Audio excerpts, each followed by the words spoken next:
Corey here with Cruising Authority at cruisetalkshow.com. I'm the cruise journalist and I'm in Mazatlan right here on assignment. And what a surprise it was to see this ship behind me, which used to be Royal Caribbean's Nordic Prince. In fact, this was the very first ship I ever worked on when I started working on cruise ships. The captain was so gracious enough to let us on board to walk around. I hope you enjoy this video.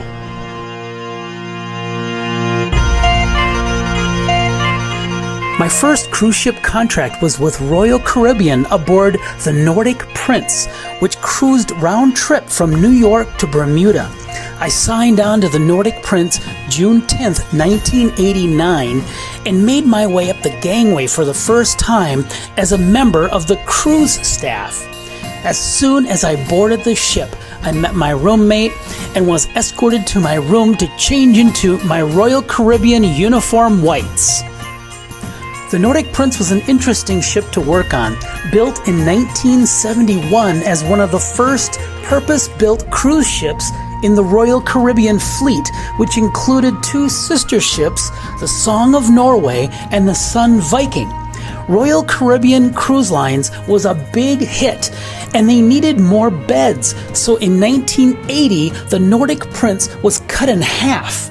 A middle section was added, and the three pieces of the ship were welded together, in essence lengthening the ship, allowing for more cabins, a larger pool deck area, and more dining room space. I worked on board as a member of the cruise staff and also as an entertainer, performing illusions. The Nordic Prince at the time was on the New York to Bermuda run, and I can't say enough how fun it was to dock right downtown Bermuda for 3 days a week.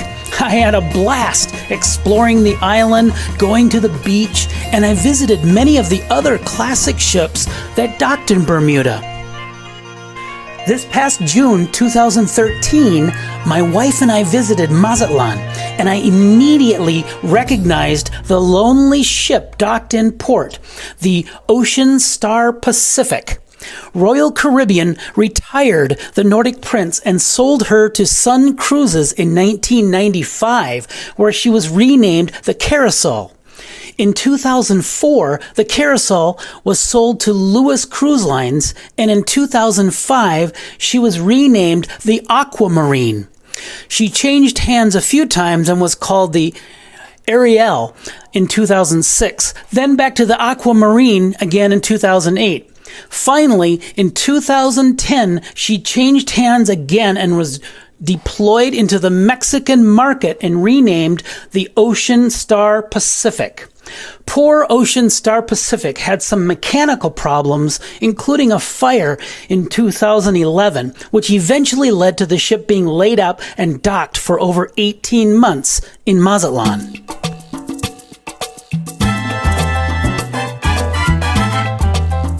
While on assignment in Mazatlan, Mexico, it was such a fun surprise to see the Ocean Star Pacific, which was originally the Nordic Prince, my first cruise ship contract.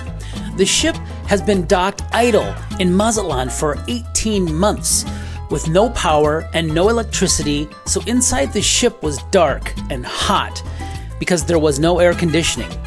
It was surreal to wander the decks of this ship with my wife, where I got to show her around this ship that has a special meaning to me. I was like a kid in a candy store. It was like seeing your first grade classroom or the house you grew up in for the first time in many years. I decided to start at the front in the Carousel Lounge and work my way aft to where the Showboat Lounge was. I only worked on Nordic Prince for about 3 weeks before being transferred to the Song of America, but that first ship seems to have a special meaning. One particular memory that is kind of funny now that I think back happened while I was operating the sound booth in the Carousel Lounge. We were at sea on our way from New York to Bermuda, and the Atlantic can often get rather rough. There were a few older ladies playing cards on the port side of the Carousel Lounge, and one of these women walked towards me. I looked away for a second, and when I turned back, she had disappeared. Actually, she bent over to vomit all over the floor, so I couldn't see her from behind the booth. It was so funny when she stood up again. She had a little puke on her chin and started to laugh, and then the lady friends that she was with also started laughing. In a chain reaction, one of the other ladies puked at the sight of her friend puking, and they all laughed as if they had accomplished a rite of passage. One particularly enjoyable perk of working aboard the Nordic Prince was that as cruise staff, we were allowed to eat in the Camelot dining room in our own little corner. These were the days when a cruise ship only had one dining room and two sittings. There were no specialty restaurants, and because the ships were much smaller, around 20,000 tons, than today's gargantuan 100,000 ton plus vessels, the smaller ships offered a more intimate environment and a sense of community. The Camelot dining room still retained much of her original decor and theme. I noticed the artwork and stained glass panel was still in place.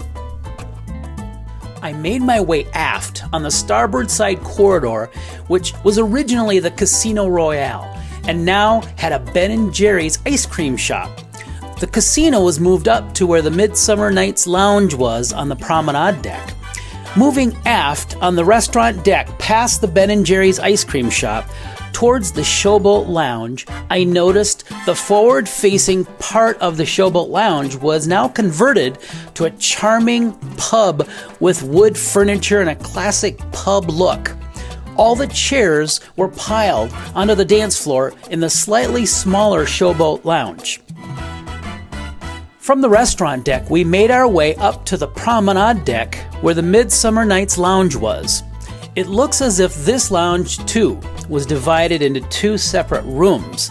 The forward part of the lounge became the casino, and I wasn't able to enter the doors to the aft-facing room. There used to be a deck facing aft, but now that deck area was enclosed with a new set of windows. I inspected all of the aft-facing decks, which include the restaurant decking. It was on this decking facing aft that I took a picture while at sea. And here is what that same spot looks today. As I took the stairs up a deck, as I mentioned, the rounded deck area was now enclosed to create a new interior space. And then up one more deck was the sun deck. It used to be a sports deck, but now there was a bar in the middle of the deck. From this deck looking forward, there is something missing. The original Viking Crown Lounge was removed when the Nordic Prince was sold, because that unique lounge built into the funnel was a trademark of Royal Caribbean. You can still see evidence of where the Viking Crown Lounge was removed from. I made my way down to the promenade deck forward, and then midship. I went up to the sun deck to see the pool area. You could almost hear passengers enjoying the sun with a drink in hand and people splashing and cooling off in the pool. I tried to imagine Caribbean music playing and people sitting around the pool bar or the grill area on the sun deck forward. It looks like the original gymnasium was turned into another pool bar just aft of the pool on the sun deck. Next, I made my way up on the sun deck all the way forward to visit the Navigational Bridge. The bridge was always one of my favorite places to visit while at sea because I enjoyed the technology on the bridge and the view from the bridge wings. I decided to make my way back to the gangway because it was hot and going up and down the stairs all around the ship was wearing my wife out. But there was one more place I had to visit on my way down. First, on the promenade deck, I looked into cabin number 822 because the windows were all open on this deck. Then went to the aft stairwell and then down to the main deck. This is where it got a little scary, particularly for my wife because it was pitch black inside the ship and there were no windows or portholes for natural light. We had to use our flashlight to navigate these enclosed areas. It was fun to see the main entrance to the ship where the purser's desk and the shore excursions desk were located. We made our way further forward through what was the shops and the salon, and then finally down the forward stairwell to A deck, where the gangway was located. In 1989, I worked on the Nordic Prince for 3 weeks. Then I was transferred to the Song of America. But that's a different story. It truly was a trip down memory lane to visit this ship and to see firsthand the condition she was currently in. Months and months of neglect and no power can really take its toll on a cruise ship. The wood decking needed some tender loving care. She needed to be painted and dusted off a bit, but I'm not too optimistic that she will have too much of a future because I don't know the extent of the mechanical issues that need to be repaired. After talking with the resident captain, he said that the owners had several potential investors that fell through, but the owners do intend to put the Ocean Star Pacific back into service.